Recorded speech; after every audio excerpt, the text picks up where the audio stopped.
And the bottom line is, there is an area of the brain associated with we think of it as the reward center, and using functional magnetic resonance imaging, we watch that center light up, become excited by simple acts of writing a check to a charity that you care about.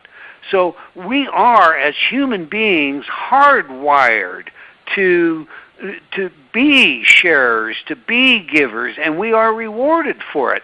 When we see that area light up, you know what follows? All those natural, good-feeling endorphins, the body's natural opiates, begin to bathe the system.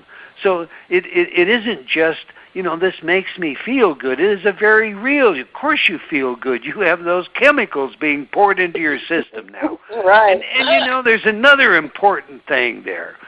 Feeling good is nice, but it's more than nice. The body basically has two budgets analogous to government. It has a budget for growth and it has a budget for defense. When we feel good, we're in growth and everything works optimally.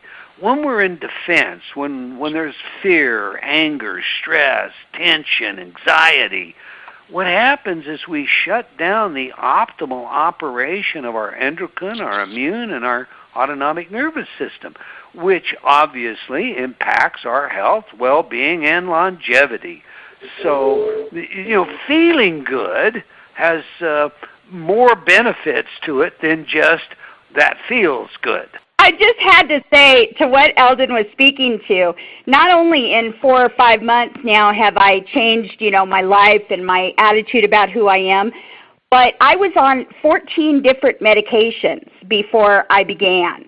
And I'm now down to 1. Not only did I get rid of those medications, but my blood pressure medication, which was the most, most intense, for the first time, I went and my blood pressure was normal, and I got off the medication. And, the psychologist who I was seeing, she didn't think I've ever had a patient that I've come out with homework. And so I just want to say that, yes, you are so right that the mental just follows the physical. And when you start to feel good, your body turns into a different place. Amen, amen. Now, very well. Now, what is Amy's sister's name? My name is Pamela. Hi, Pamela. Hi, it's so nice to meet you. It's indeed mine. My latest book, I Believe When What You Believe Matters, turns out, in my view, after 30 years of hard research, to say believing in yourself always matters, and it always matters at all levels of our being. We have this hard research that shows a multiple personality disordered patient in one personality can have an eye color of blue and then the next brown. Snap your fingers. As quick as they change personality, eye color changes. Another patient can have a cancerous tumor on their arm the size of a baseball. Switch personality, the tumor disappears. Normal blood sugar to hypoglycemic, change person.